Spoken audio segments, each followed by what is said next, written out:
Invista e viva tranquilo. O guia prático para o investidor consciente. João Bosco Oliveira Júnior. Este livro conta uma história fictícia de 3 homens, Guto, Adolfo e Jaime, que se encontraram de forma inesperada e discutem suas finanças. Adolfo e Jaime aceitam os conselhos de seu amigo Guto sobre investimentos. O livro aborda de forma básica e clara assuntos sobre investimentos e finanças. Para ensinar o leitor a investir melhor, o autor usa como exemplo a vida de Adolfo e Jaime. Ambos estão em falência financeira, mas quando começam a aplicar as ideias de Guto, mudam toda a trajetória de suas vidas. O reencontro. Guto e Adolfo eram rapazes de meia idade que não se viam há muitos anos, mas se reencontraram através de um esbarrão no meio da rua. Guto estava na ocasião muito bem de vida, devido à sua inteligência financeira, ao seu trabalho e planejamento. Já Adolfo veio de uma família muito rica, mas não soube cuidar de seus bens e estava à beira da falência. O reencontro ocorre devido a um acidente em que os dois se colidem na rua, então eles voltam a se relacionar. Adolfo conta suas mazelas financeiras e expõe seus problemas para Guto, vendo que ele estava disposto a ajudá-lo devido à sua competência financeira que adquiriu durante anos. Os dois buscaram entender o motivo para Adolfo se encontrar naquela situação financeira crítica. Durante sua primeira conversa com Guto, Adolfo fala sobre a morte de seu pai, um comerciante conhecido na cidade. Após essa perda, ele resolveu comprar uma chácara para desfrutar com a família. Só que ele não sabia que um imóvel deste porte precisaria de manutenção e dinheiro. Isso aumentou muito as despesas dele, mesmo não usando tanto aquela chácara. Guto explicou que quando as pessoas recebem heranças, deixam de computar as despesas dos bens que estão comprando. Quando os bens comprados não geram renda, é preciso estar equilibrado nas receitas. Caso contrário, isso trará muita dor de cabeça. Adolfo achava que quanto mais bens comprava, melhor. Porém, bens não geram renda, podem gerar prejuízo e atrapalhar nossas finanças. Naquela ocasião, Guto explicou que quando nós compramos muitos bens, achando que estamos investindo sabiamente, estamos na realidade onerando nosso orçamento com bens que vão sofrer forte desvalorização e que pouco aproveitaremos. Compramos esses bens muitas vezes para mostrar status para amigos e familiares, mas entramos em um grande problema mostrando um padrão de vida além do que podemos ter. Para completar, Adolfo, durante sua conversa com Guto, confidenciou que entrou em um esquema de pirâmide, que só faz as pessoas investirem e perderem dinheiro para que outras cresçam. Mas quando ele foi descobrir isso, já era tarde. Tinha vendido seu carro e apostado tudo colocando dinheiro nesse tipo de negócio, e infelizmente também colocando seu cunhado Jaime nessa pirâmide. Recomeço. Guto marcou um churrasco no final de semana para conversar sobre finanças com Adolfo e Jaime. Durante o churrasco, Guto afirmou que Adolfo não era o culpado por Jaime entrar na pirâmide, e que o estilo de vida dele, sem planejamento, com gastos maiores do que os seus rendimentos, é o que o impulsionou a tentar um ganho fácil sem pensar nos riscos a que estaria exposto. Ele afirmou que para podermos melhorar nosso estilo de vida, temos que estancar o que estamos fazendo errado. O primeiro passo é reconhecer que o grande culpado pela nossa situação somos nós mesmos. O segundo passo era cortar gastos excessivos e desnecessários. Adolfo deveria devolver o carro que não conseguia pagar, renegociar suas dívidas e cortar gastos junto com sua família. Guto afirmou que se eles não fizessem novas dívidas, cada pagamento das antigas os aproximaria do momento de conseguirem quitá-las, e assim conquistariam uma maior tranquilidade para suas vidas. Depois, quando estivessem pagando suas dívidas, Guto os aconselhou a sempre que possível poupar algum dinheiro, mesmo que fosse muito pouco. Isso os estimularia de forma positiva psicologicamente, além de ser um recomeço para poderem comprar ativos que aumentassem sua renda.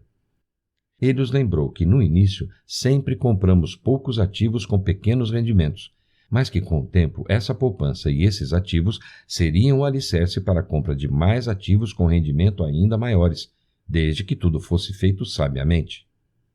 Colocando o plano em prática. Assim que Adolfo e Jaime colocaram seu primeiro plano em prática, as coisas começaram a melhorar. Era a hora do passo seguinte, que era, além de continuarem pagando suas dívidas, diminuindo e controlando seus gastos, fazerem aportes com o dinheiro que sobrasse para investir cada vez mais. Com isso, veriam um aumento de sua renda e poderiam aumentar seus gastos domésticos, melhorando a vida de seus familiares e trazendo algumas recompensas pelos seus esforços. A ideia era desenvolver um sistema de metas e recompensas. Quando começamos um plano, devemos ter em mente nossos objetivos e eles precisam ser fáceis de realizar. No começo não podem ser objetivos muito grandes, a ponto de serem muito difíceis de concretizar. Precisamos colocar metas realistas para irmos avançando e, conforme essas metas forem alcançadas, passarmos para as próximas. Guto disse a Jaime que uma boa meta é aquela que nem é muito fácil de atingir, nem tão difícil que traga desmotivação. Depois de atingirem essa meta, passariam a aspirar uma meta maior, o dobro da anterior. Depois de atingirem 2 ou 3 metas, poderiam aumentar para um desafio ainda maior, talvez o triplo. Guto ressaltou que isso é preciso para não deixar as metas muito fáceis de atingir, pois com o tempo os rendimentos vão aumentar. Muito provavelmente os aportes também aumentarão conforme forem acabando as dívidas. Com esses recursos, as pessoas que têm um bom plano estão mais aptas para aproveitar as oportunidades de investimento e rendimento que surgirem.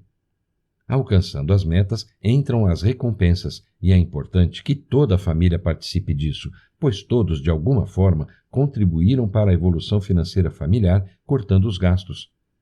Não é necessário como recompensa, a princípio, fazer uma viagem de volta ao mundo. Um jantar com a família, por exemplo, seria o mais indicado.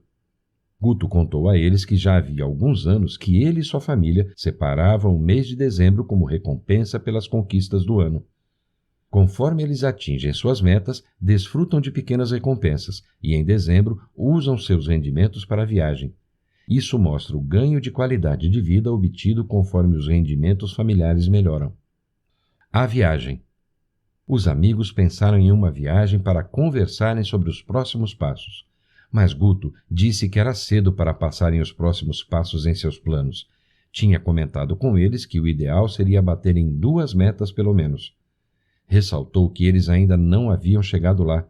Afirmou que Adolfo e Jaime deveriam ainda se manter em investimentos seguros, como poupança ou a renda fixa, pois deveriam assegurar um montante para usarem se tivessem contratempos não previstos em suas vidas.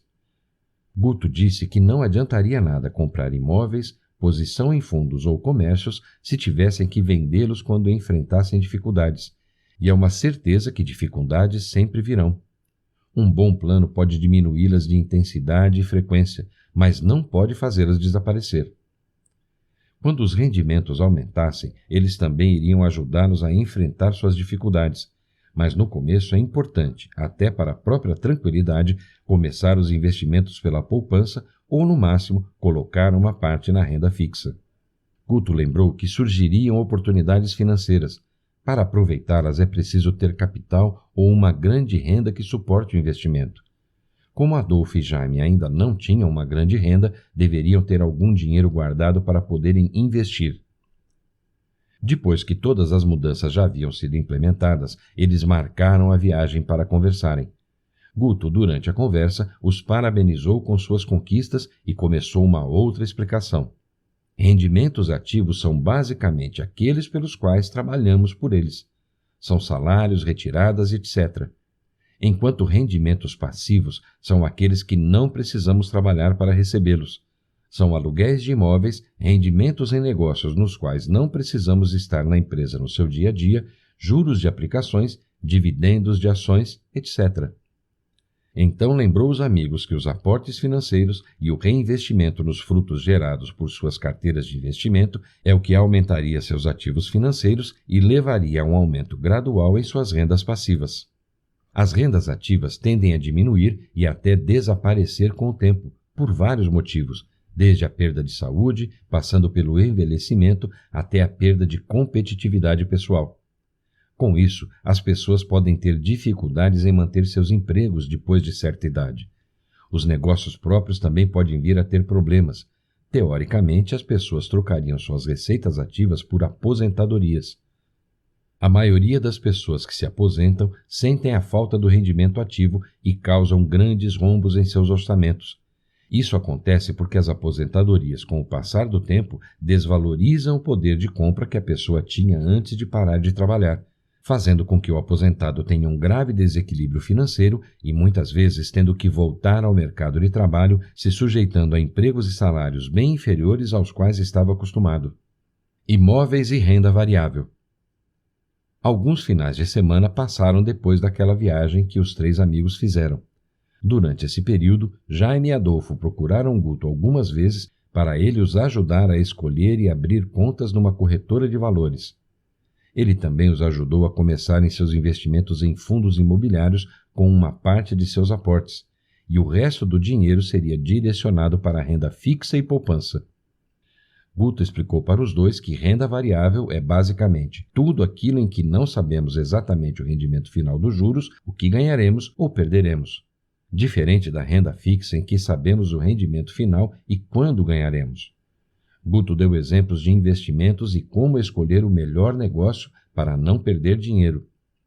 Uma ação costuma ser uma renda variável, pois não sabemos o que vai acontecer no segundo seguinte.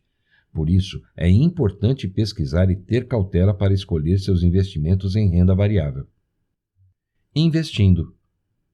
Passado quase 2 anos que se encontraram para conversar sobre juros variáveis, os amigos continuaram a se encontrar durante esse período para trocar experiências, expectativas e realizações.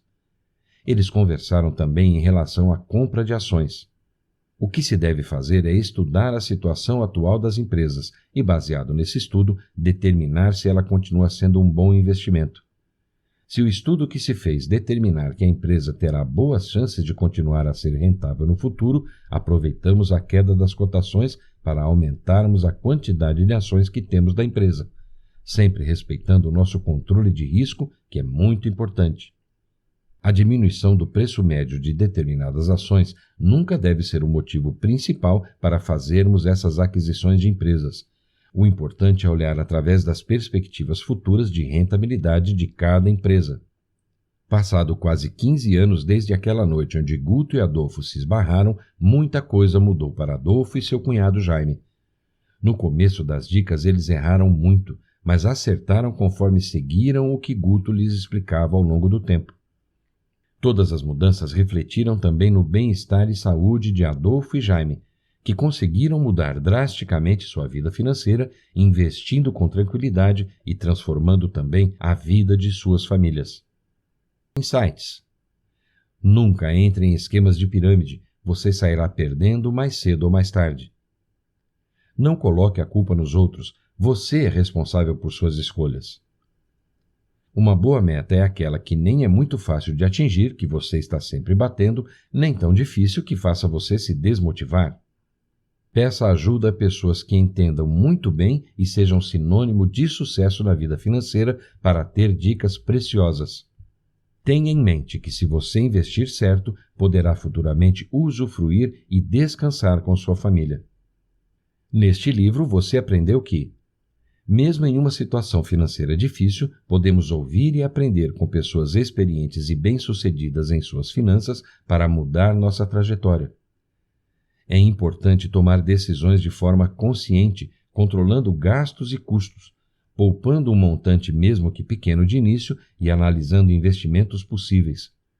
Para começar a ter o hábito de poupar, é importante criar um sistema de metas e recompensas que podem mudar em direção ao maior rendimento. Sempre se começa com um pouco para depois ter aportes maiores. No começo é normal cometer erros, é importante aprender com eles. Devemos aceitar que pessoas que entendam do assunto possam nos ajudar no começo e sempre estudar mais sobre finanças e investimentos. Não podemos esquecer que trocar figurinhas sobre os negócios é muito importante, e quando investimos bem e mudamos algumas coisas na nossa vida financeira, transformamos a nossa vida e a de nossa família para melhor.